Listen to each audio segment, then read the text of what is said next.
Hey guys, today I wanted to do kind of a budget update. I am asked probably weekly to do a budget update, asking me how things have changed, whatever. So here in New England, we are living here for another 3 to 5 weeks, and our budget consists of don't spend anything because we need money for a moving truck and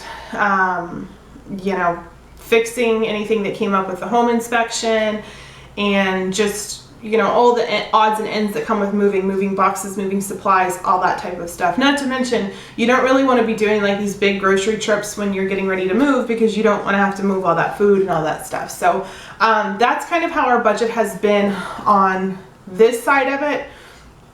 For the other side of it, so we are selling our home and we are making a pretty hefty sum on our home. Everyone's like, oh, well, that's great, you're gonna make so much money. Well, the money does have to eventually go back into another house partially. So what we have decided is we want to keep about 20% of a home deposit that we want. We know what we're going to be spending in a home. So let's say hypothetically, we could get pre-approved for $150,000. We're actually going to stick around to $100,000. We want to stay way under what we're pre-approved for. Our pre-approval amount is different. I'm just trying to go easy math in my head, and 100 is a really easy number for that. So we want to stay below what we're pre-approved for, as well as put a lot down, so that our mortgage payment is about the same as our mortgage payment was here, if not lower. So when we did that, we factored in putting down the 20%, losing the fact that we have PMI, our property taxes going down more than half, probably 70%, all that stuff. Our mortgage payment should be cheaper than it is here. The house that we are moving into is a rent to own. It's through my husband's company. So the way the situation is going to work is we are going to rent until we are comfortable buying. We're probably going to wait around 3 to 6 months, and then we will just buy the house. We don't have to worry about showings and this and that and all that stuff. So that's really, really cool. Also, the house that we are going to be renting, kind of last minute, they were like, we think we're going to sell the house because this is the second time that a tenant has kind of trashed the house. And I'm like, what? And she's like, the whole house needs paint. Some of the flooring needs to be replaced, da da da da. And I'm like, yeah, no, we were told that we had this house, and I'm dealing with the landlord's daughter, and she's like, oh, and she was awesome, and she kind of got our thing. I'm like, look, we fell in love with the house, we were gonna buy the house, we were told it was rent to own. So thankfully, by the grace of God, they changed their mind and let us rent it on the thing of we're gonna be doing a lot of the work in return for discount rent. So they are like doing some simple things. Like, she said that the stairs were just really bad, so they're going to replace the carpet on the stairs, and then she was going to try to paint some of the ceilings. She was going to definitely clean it. I said, look, I just need it to be clean. I said, if you can have it clean for me so that I can come in and paint and do whatever I need to do, that's fine. So she's going to do that. So like, some of the carpets may need to be replaced. I know that the kitchen floor needs to be replaced, and they're going to buy the flooring and Jeff's going to do it. And it's kind of cool that we're working our rent discount through that. Plus we're making the home better for when we want to buy it. So it's like win-win for everybody that, they don't have to, because they got a quote for $3,900. So we decided that we're just going to ask them to pay for the supplies for the painting and all that stuff, and then maybe take another like $50 off, because I would have probably painted anyways.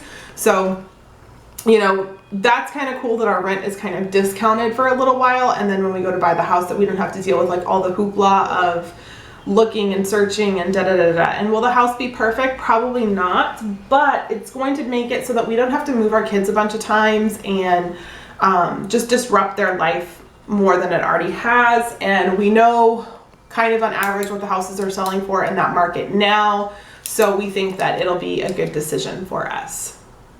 So with that being said, we've been working on our budget. So how we budget, we follow the same principles all the time. We follow a Dave Ramsey type of lifestyle. We don't follow Dave Ramsey to the core. So we have our 1,000 emergency fund. Here we have our 1,000 emergency fund, and sometimes we have to dip into it, and it takes us a little bit of time to buy it back. There we will have our $1,000 emergency fund, and then we will be completely debt free. We are paying off my car. However, we are going to use a credit card. So we have decided that every month we will be using a credit card for everything. A few reasons. We will have a lot of money in our accounts. It'll be divvied up through different accounts, but the way that skimmers and fraud and everything works these days, I would feel more comfortable having a buffer between my cash and, a credit card. So let's say I use my credit card somewhere and somebody gets the information and wipes out my account. I know Visa or MasterCard is going to protect me, and then that way they haven't completely emptied my bank account, and then I truly have no money for a while. At least if they mess with my credit card, I can go to the bank and take cash out, and then I can live on cash and I'm not screwed. So that's kind of something new that we've decided that we're going to be doing. Some people may not agree with it, but I am terrified with all these scammers popping up everywhere that someone's going to take all the money that we worked our butts off for, and I'm just not okay with that. So we are going to pay off our credit card every single week at the end of the week like we would. We're going to go through and we're going to keep all of our receipts and just put it in a spreadsheet or whatever and say, okay, we spent this amount on this category, this amount on this category, and we can't go over. It's the same type of situation. And we even lowered our credit card available credit to the point that it's really close to what we are supposed to spend each month, so that we're not tempted to go over, use it, whatever. So there's that. Not to mention, I want to pay it off every week because we're going to be buying a house, and I don't want them to think that we're like carrying credit card debt. So there's that. Plus, at the end of the year, we're going to take all of our like bonus points or whatever and cash them in for Target gift cards and go Christmas shopping that way. So that's going to be a little bit of a way that we save money. So now for our big budget, I'm sure everyone, this is why they wanted to watch it. This is why they wanted to know. So these are the general amounts of things that we do. So for our housing, we have our housing at 26%. I would like our housing to be at 25%, but it is what it is. It is what it is. So housing will be at 25%. Here, our housing is like 35 to 40%. No, I think it's like 35%. And then we have savings insurance. That's 9% of our income. So that's like our renter's insurance, or whenever we do buy the house, it'll be our homeowner's insurance, our car insurance, and our health insurance. So right now, the only number I know of that is our car insurance, and that's around $90 a month, and that's for the Georgia rates. And so we do have quite a bit of money to play around with that. And then whatever we are over or short kind of goes into this bulk fund, and I'll explain that bulk fund later. Utilities is 8%, and that only covers our water, our gas, and our electricity. We're hoping to stay under this amount. I think we may need to up it, especially living in Georgia where we will be using a lot of electricity. As I know that this number would just cover us here, so that's something that we have to play with. But currently our like savings insurance 9% is well under, so it's like we can play around with these numbers a little bit. Transportation, they have it listed as 10%. When we factor in just gas for Jeff and I, that number is well below that, and we won't have any car payments.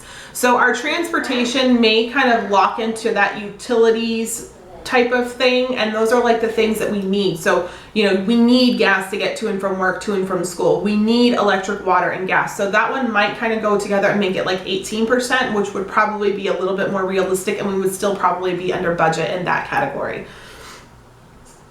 Food is 14%.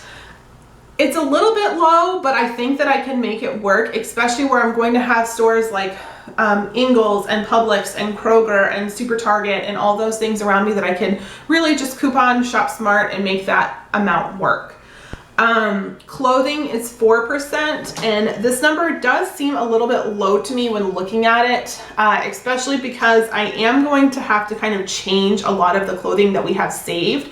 A lot of the clothing that we have saved here is more winter stuff, jeans, long sleeves, sweaters, jackets, things like that, and those type of things aren't going to be needed as much there. We will need to buff up our summer wardrobe, so this number may have to kind of be fiddled around with. I'm gonna have to really shop like clearance and secondhand and stuff like that. So then there's medical and health, which is 6%, and that's like your co-payments, your medications, all that stuff. This number seems super, super high to me. My kids only go to the doctor for their well visits and their like flu shots and stuff like that. But where we've been getting the flu every year that we get flu shots, I'm over flu shots. I just don't think that they're working anymore. I think the strains that we have are just too severe for them. So this number is definitely really high, but I think that I can do this medical health and mix it in with the insurance one. And between the two of those, I will have enough for my, co-pays, my medicines, my health insurance, my car insurance, and my renter's insurance. The next category is personal, and that's at 12%. So this is like our blow money. This is the kids' allowance. This is things to decorate the house. This is if we want to go out to eat. This is if we choose to have internet, cable, cell phones, things like that. This has to come out of this money. And whenever you factor in all the things that it's coming out of, it is kind of a smaller fund, you know, but it's how we choose to spend our personal money. So it's something that, you know, we're going to have to kind of be a little bit tight with. And then the last one is recreation, which is our fun money, which is 5%. And again, this one could be eating out too. We're going to be in a much more rural area that eating out and all these things aren't there. Like I found out yesterday, there's 3 Dunkin' Donuts in like a 30-minute radius of my house. So like that number is just going to be squashed, and that's going to be awesome. We'll save a lot of money that way. So between these two categories where we have like 17%, I think that I can make it work. We'll see. And then we do have a buffer of about like $400 to $500 at the end of the month of things that we're over, not to mention some of our categories we will be under in. I always make it a point to try not to be over in them, and if I am over, then we kind of mix them with other categories that make sense. So yeah, that's how we're going to be budgeting. We will be debt free. We will have our $1,000 emergency fund, and we will have about 6 months living expenses saved, as well as our deposit for our home.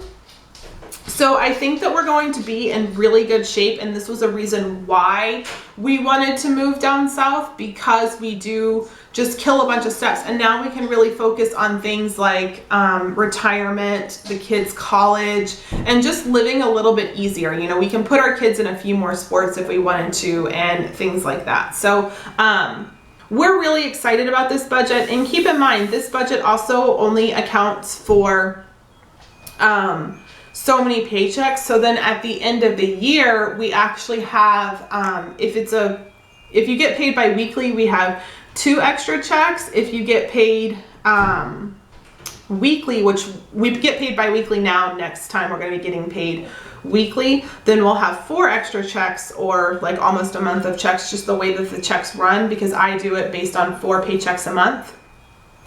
So this extra 4 checks is basically another like month's income, and the only thing that we take out of that is some food money and some gas money. The rest of the stuff we just account for, you know, that way. So we always have a big buffer too of, you know, a couple $1,000s at least that's extra in there on top of our $500. So at the end of the year, that's kind of like our buffer fund, and that's for, you know, if something in the car breaks, if we need tires in our car, if something in the house breaks, if we need to fix something in the house, if it's Christmas time and we haven't budgeted enough money, if the kids want to have a birthday party, you know, these are the things that this huge thing is going to cover.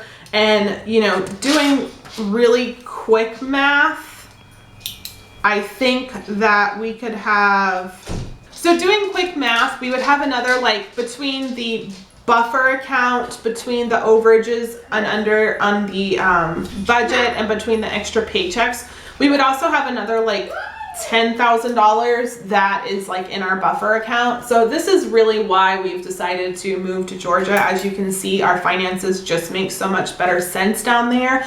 Not to mention we're paying about the same for things. However, we're getting a lot more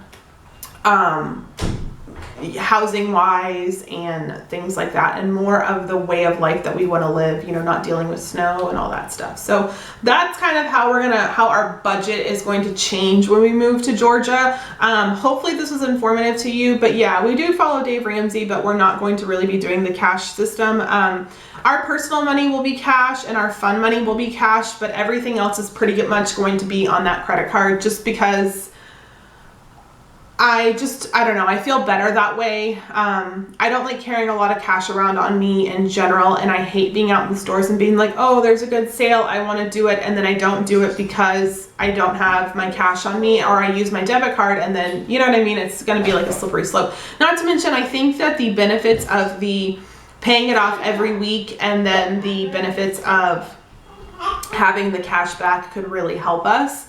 So that's just how things are going to be changing when we move to Georgia, and I am just so happy to have a nice big savings account, have a nice home that I'm going to work to fix up and make it my own. And it's kind of cool. I mean, it's a double-edged sword. I really didn't want to have to go in and like do stuff to a house, and you know, I'm probably going to be working probably into the end of the year on it, but I just think that making it my own and putting my own little touch on it will be nice too, to have that little added bonus of just, it's mine now. So hopefully that answered all your questions. If you have any questions, definitely ask me down below, and maybe I can do an updated like budget Q&A video. But that's kind of our Dave Ramsey Lite type of budgeting system. I hope you enjoyed, and I will see you guys very, very soon.